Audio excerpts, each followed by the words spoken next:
Hi, everyone. Rita Reimers here, cat behaviorist. We're back with another episode of 19 cats and counting. If anybody's counting, I'm down to 15.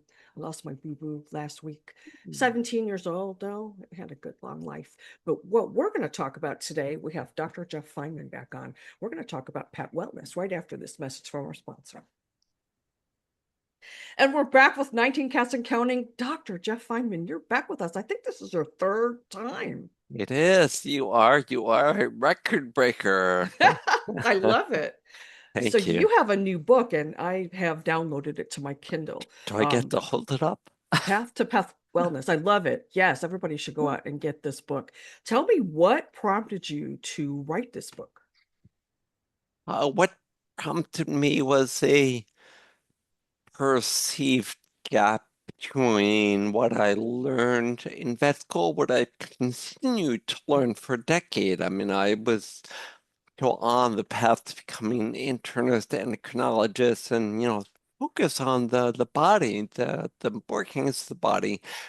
Then I realized by the mid 90s that what I learned was really not really going to give me the answers that I need. And the path was the path that I took to, that everyone can take to see what you can do to help your kitties be their best.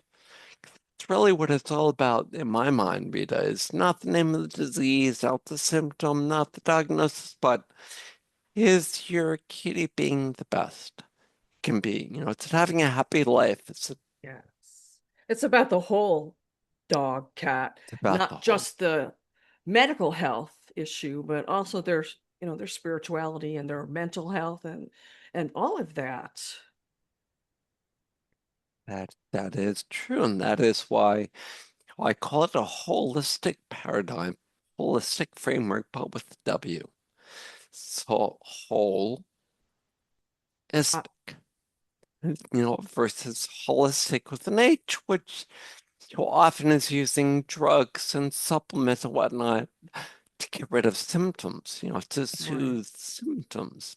But we're not looking at just soothing symptoms. We're looking at getting at the root why those symptoms occurred in the first place. That is so true. A lot of people that come to me for behavior help, I ask them first, rule out medical conditions because those can really add to behavior issues or even cause them. They definitely are a trigger and a factor in any behavior, but they don't cause because the cause is always the same. So the cause for the behavior problem is the same as the cause for the medical problem, and that cause is mitochondrial dysfunction. Mhm. What we're really talking about science-wise is called the mitochondrial theory, which is not a theory in people. We know that mitochondria are the basis for life and health.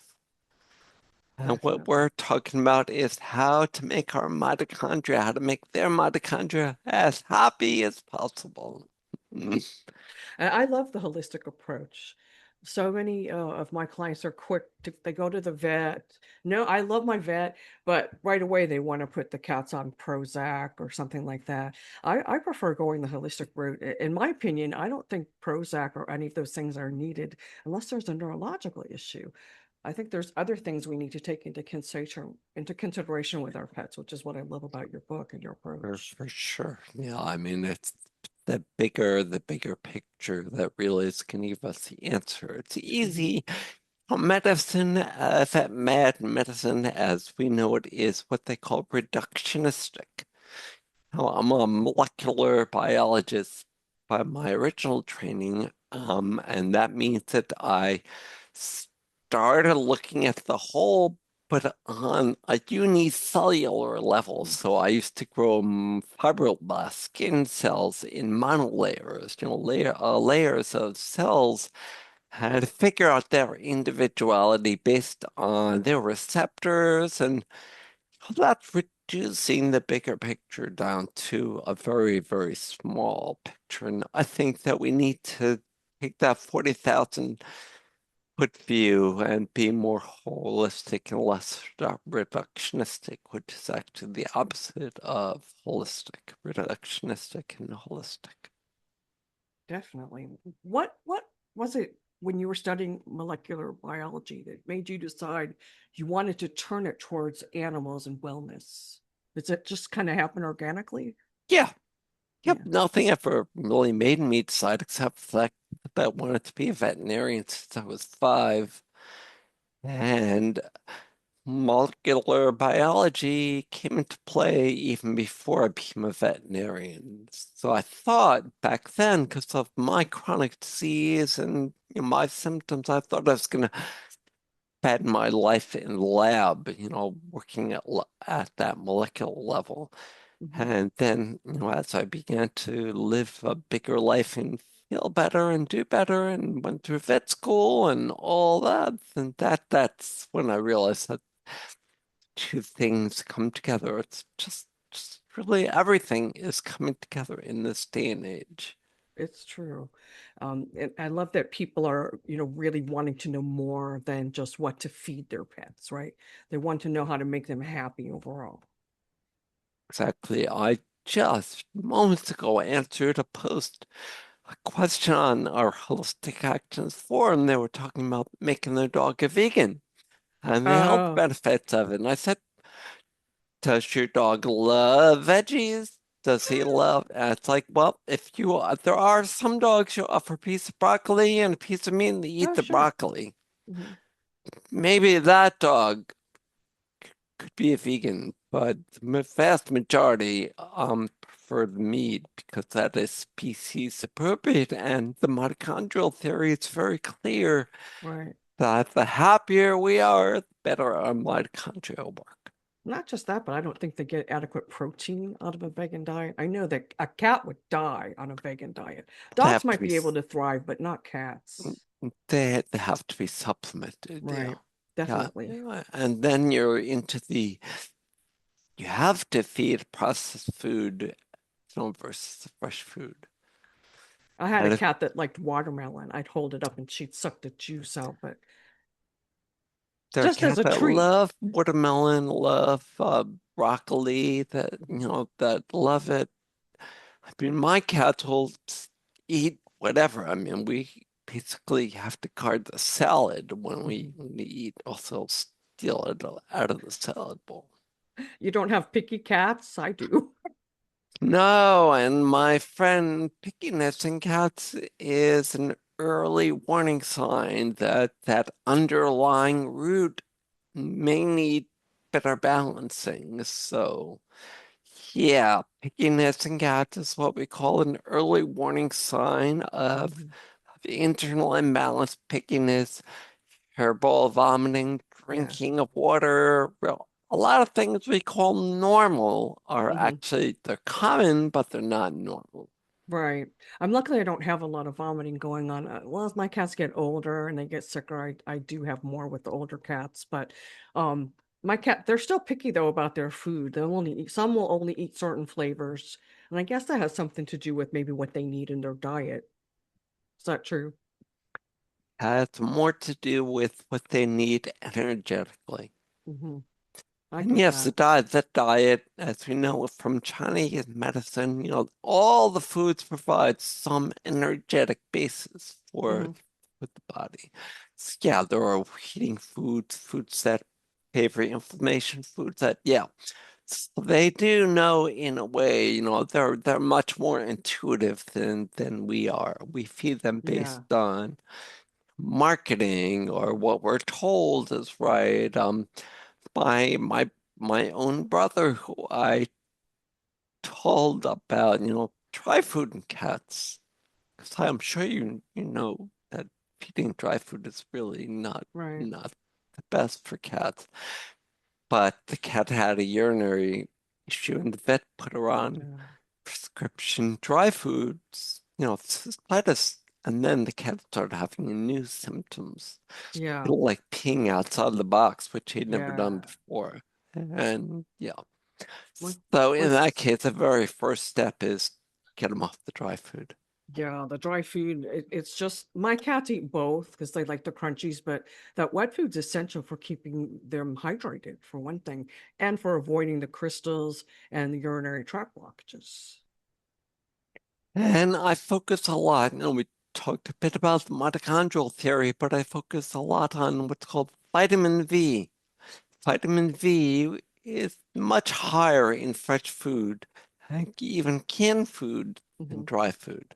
Vitamin V is vitality, freshness, life, I love that. life. That's important. I know I had a lot of clients that feed just dry. I used to own a pet sitting company for 17 years, and the number of people that feed just dry just really is appalling. It's not good. Well, it's changing. I mean, have you, you know, thought back between now and a decade ago? Because you're Hmm. right, a decade ago, pouring a dry food out of the bag was not that was the norm, and many people do still do that, but they're beginning to realize that fresh is better than processed because we Definitely. know that for people that there's a direct relationship between the amount of processed food you eat and diabetes, cancer, heart Sure. disease. Yeah, And there's a lot more of that. I realized when I was pet sitting, there's a lot of cats out there with the same metabolic issues we have, diabetes and heart disease, all of those same liver obesity, disease. obesity. Yeah. It's the food, right? What do you think about the raw diet? Are you a proponent of that? I am because when we talk about vitamin V, raw food has the highest levels of vitamin V, and it's the most natural diet there is for cat or dog or any animal, really. Right. I mean, I've not ever been out hiking or camping or walking or anything and saw an animal cooking his food. Hmm. That's I so know true. animals don't cook their food, yes. Look out, baby. My cat's walking back and forth through here. Hmm. Teddy Bear. She's a girl, but she came to me with the name Teddy, so I changed it to Teddy Bear to make it a little more feminine. But Hmm. she likes to appear on camera. So those of you watching the video, if you see a tail going by, you're used to seeing That's, that, right? we'll call her Theodora. Oh, I like that. Teddy for short. I like that. Mhm. I didn't even think about that. Yeah, she came to me. Her owner passed away, who was a friend of my mom, so she came to live with me. I have her brother anyway. So anyway, what have you had any like when in writing this book, discover some things that really surprised you about our animals, our pets? It didn't really surprise me, but when you read the book, you'll see it's really Archie, my dog Archie's journey from being a rescue through his life journey. Right, right. And what I felt intuitively, but it didn't really surprise me, was how important love and happiness and quality of life was compared to what we learned in vet school. I mean, I'll give you a great example. I was at the ER the other night with one of my kitties, and somebody was being discharged, and the lovely vet tech was basically giving her the same talk that you probably give your clients that it's really, you're doing your best, that your dog, your cat Right. knows you're doing your best, and it's all about love and compassion. Yeah. So yeah, I guess the biggest hit was that it all works together, that love is actually a physical Hmm. form of the energy, and that we can harness the power of love to upgrade the mitochondrial activity and energy balance and health span of our animals. It's definitely important. I've taken in cats that I was told would never get along with other cats, but they do because I treat every pet individually. They all get love and they get love from each other. And once they feel secure in that, they're more open to other people and other animals. Beautiful, beautiful example of the body. I mean, the cat that didn't like other cats, but when they were safe, when they were in that parasympathetic state, they were in that rest, relax, and rejuvenate state, they were able to accept the other cats as part of their lives and actually realize that they were fun, fun to play with, run around and Definitely. play. I know people tell me too, my cats don't play. Well, do you play with them right? Do you try? You just expect them to play on their own. You have to interact with them. Just like with children. Often compare having animals, dogs, cats, what have you, with having children because they kind of have that, they stay in that childlike mentality for their whole lives. They don't grow up and go out and go away to college. And there's very, very good evidence that we need to do the same in order to be healthier, is the more that we laugh and sing and play and be Yes. silly, the happier and longer we're going to live. I belong to a community where I mean, it's not unusual for people to be in their mid to upper 80s and 90s, and they're still vibrant, they're still driving, they're still volunteering, they're still doing the work. And we see that same effect in people around the world. Hmm. We also see the same effect in animals. My dad, up until he was just a month shy of 86 when he passed, and up until the last 5 weeks of his life, he was vital and up and driving, going here and there. After my mom passed, she was not quite 80. He started to kind of lose his purpose in life. But that just shows you how important, surrounding yourself with love is. Yep. And that love gives you that sense of purpose because, when you love each other and love everything you're doing and love the moment Yeah. that you're in, then yeah, that will give you that sense of purpose that we know is directly related to health and life. I mean, Definitely. when does disease and death spike in men at about 65, 70 years of age? Well, right after they retire. They've lost that purpose. When they've lost Yes. their purpose for Yeah. life. Yeah. And that's kind of what happened with my dad. But let's Mm. take a quick break, and I want to come back more and talk more about pet wellness and how it maybe affects us too. We'll be right back after this message. And we're back on 19 Cats and Counting. In case you forgot, I am cat behaviorist Rita Reimers. Please visit ritareimers.com to learn more about how I can help your cats with their behaviors. But right now, we're talking with Dr. Jeff Feinman about pet wellness and how we can really improve our pets' lives. I love your book. I love your book. You were telling me you read it, excuse me, you wrote it to be a quick read so somebody could just sit down and read through it without, you don't bog people down with medical jargon that gets confusing. No, no, all that was taken out.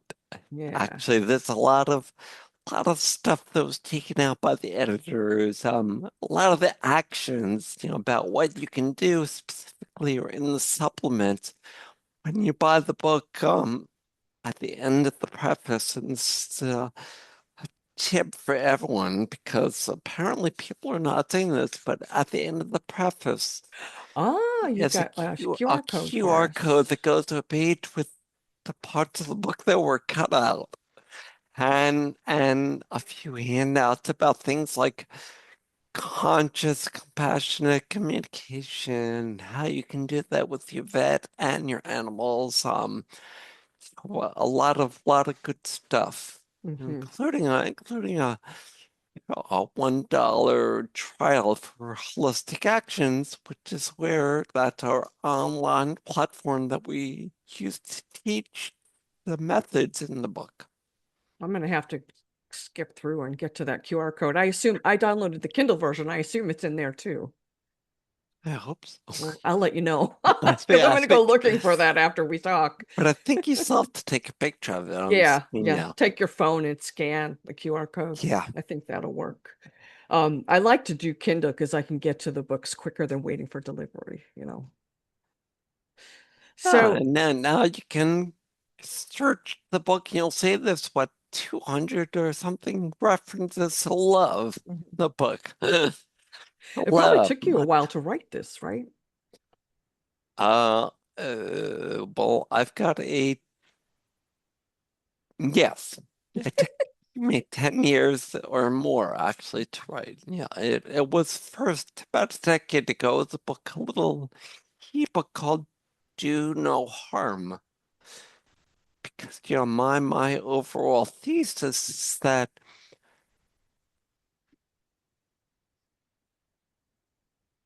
the greatest love that many of us need to have is for our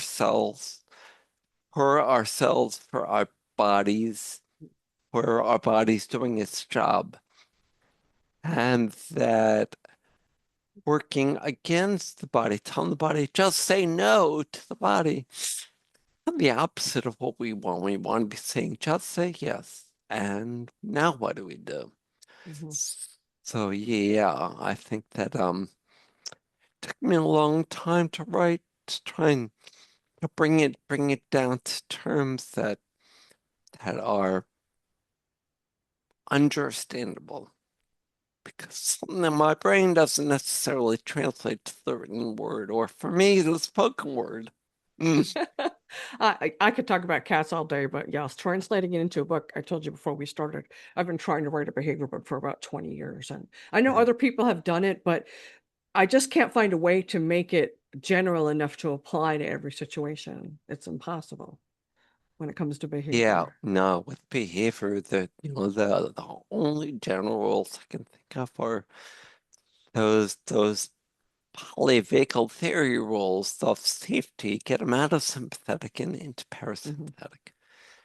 And when they're in that parasympathetic state, that's when your behavior problems begin to resolve. But if they're in fight, flight, or fear or freeze, then Hmm. yeah, you're gonna get those behavior issues gonna crop up. My cat likes you. She's rubbing up against your Hmm? picture on the screen. Oh, She thank doesn't you. do that a lot. Kitty. Every now and then I'll find she really likes somebody, or maybe she's watching her hands move. I don't know. And animals are very, very tuned to energy. Hmm. So, just like when you have a conversation with somebody that was exuding happiness and love and makes you feel better, the animals can sense it as well. I took in a feral. It's so true that you really have to show them love. He has FIV, so they didn't re-release him. And it took about 9 months before I got to see him. But here we are now. He's been here about 3 years, and every night he's the first one to lay on my chest when we go to sleep. He's become such a love bug, and it's because I treat him with the love. I don't expect anything in return. I just want him to feel comfortable and safe. And getting him to that spot with me was a byproduct, a happy one, of making sure he was happy. Right, right. And that I think is perhaps a central theme to the book, to your book, to how we can care for animals is what can we do to make them their happiest? Mhm. I love that you include some stories in your book because people love stories. They learn better, I think, from a story. The book is chock full of cases and actual case stories like gator with anemia or dogs with cancer or Lyme nephritis or yaps. So yes, sure. And unfortunately, a lot of the most serious things come to me and come to HA after they've already tried everything else. Sure, sure. Sometimes it's the most logical thing, the simple thing that you don't think of, like being aware of their diet, you know.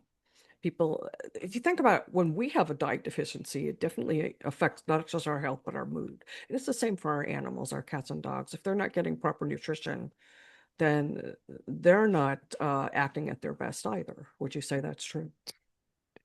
Absolutely, for sure. I mean, so the animals, as far as I've been able to determine, are motivated by the same thing, three things that Elizabeth Gilbert was talking about with eat, pray, and love, but with animals, eat, play, and love.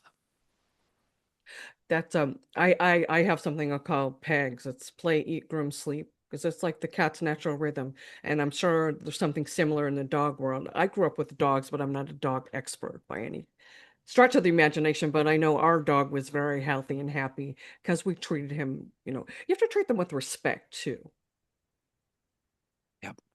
for sure. If there's one message you want people to come away with when they read your book or go to your website, what do you think it would be? The one message might be or would be to focus on quality of life and happiness versus physical symptoms. Hmm.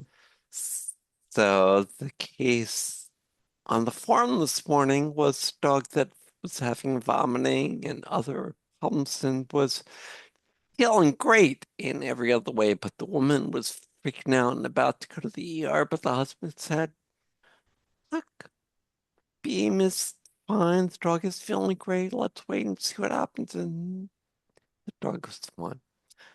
So focus on happiness. Best thing for kitty cat is often to play the hunt for treats game.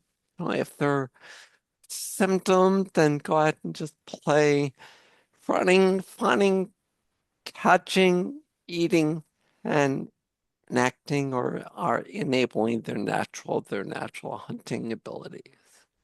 Yeah, it's just as important with cats as it is with dogs. But I remember, Yes. we would take our dog to the park a lot and, throw. He was so happy when he was just chasing a ball and bringing it back to us. Mm. That really made his day. Yep. And Do you I have both dogs definitely and cats, Dr. Jeff? I do. Yep, I And do they do get along actually. okay? They Obviously, they do. They must. do. Yep.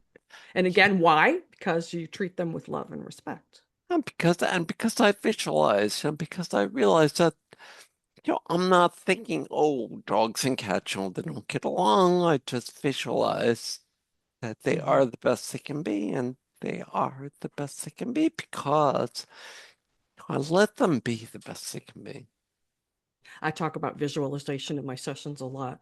You have to visualize the goal that you want so that when you're doing these things to help improve the animal's life, cat or dog, you're envisioning the end goal and you're projecting more positivity, I think, into the situation. Exactly, exactly. And it's good for them and it's good for us. Being there's a lot of good evidence that uh, as we begin to awaken, to be more present, be more conscious of life all around us, that that's going to translate directly into, our animals and our happiness and health. And of course, our happiness and health. I think that's true. So your book again, it's called Path to Pet Wellness, and I know people can get it on Amazon. Yes, show us the Yeah, book. Health Pet Wellness, I and love it's it. available wherever you I've buy started books. following you on Amazon. There's a little place where you can follow authors, so I started following you. And is there a website where people can visit to learn more about you? The very best place to go is holisticactions.com. Okay, And we've got a free one-on-one course which will nice. walk you through the basics of the vitality and balance system that you read about in the book. Well, guess what I'm going to be taking? I'm taking that So, course. Oh my goodness, we could just keep talking all day. Is there anything else that I haven't hit upon that maybe you'd like our clients to know or our listeners to know? oh gosh, the number one thing is, like you said, food. Get them, get them onto the wet or other fresh food. Follow their beam, Hmm. behavior, energy, appetite, and mood, which is more important than their individual symptoms in most cases, not every case. Because there are percute problems like a kitty with a urinary obstruction. Hmm. Their beam may have been fine before they got the UO, but they still need to go to the ER right away. Sure. Oh, They can't definitely. pee. Yeah, Yeah, if you know there's an issue or you suspect there's an issue, go see your medical veterinarian. I have a wonderful vet, and he believes in the balance of medicine and holistic, which is great. awesome. That's So if you don't have a vet that supports you and answers your questions, find another one because there's another great vets out there that will listen and really believe in this type of energy. and all you really need, guys, is a vet that is open-minded. Because if you want Yes. all your answers, just come to HA. That's what we exist. We exist to work along with the vets. Basically, that they do the exams and the diagnostics and all the the real vet stuff, then we do the rest. We can help you do the rest because, the title of the book is, it's a holistic vet's guide to thriving pets, but more importantly, empowered pet Oh yeah. parents. That's the important word, empower them. Right. A lot of people come to me and they're like helpless about how their cats behave. No, you've got a lot of influence into that. This is Teddy Bear again behind me. People watching the video see she's a sweetheart. She was shy when she first came to me, but now she's a love bug Very too. happy. Yeah, and she loves the other kitties. She's got a boyfriend, Dexter. Dexter kind of has two girlfriends, but that's another story. There's a lot of that in my house with 15 cats. So it can be done. Cats can and dogs and rabbits even they can all coexist in peace and harmony. You just have to put your own emotions into it and realize your animals have emotions just like you do. Exactly. And I do, just for a final word, in the same vein of what you're saying, there's a little book called Kinship with All Life that I would recommend because it talks about themes that you just mentioned with animal consciousness and Mhm. being nice to the animals and seeing their wisdom and embracing it, which is very important as far as helping them to be the best they can be. Just let them be themselves. Yeah, I love this. More people became pet owners, I think, during COVID because they couldn't leave their house. So my cats are my kids. I don't have human children. So they're my kids. And if you have human children, that's okay. You can have furry children too. Mhm. I hope you'll come back again. I am going to read the rest of this book this evening. And I want to look at that course you talked about on your website. I'll put all that information in when we write up about their podcasts on the website. So I'll have all that information there where people can just click and go to your website. Sounds great. Thank you, my friend. It's always great to see you. I'm so glad you came back on, and I hope you come back on again. And of course, would be remiss if I didn't thank Mark Winter for giving me this spot on Pet Life Radio. I will be forever grateful. Don't forget, everyone, every day is Catterday. We'll see you next time. Mm. There we go. Stop.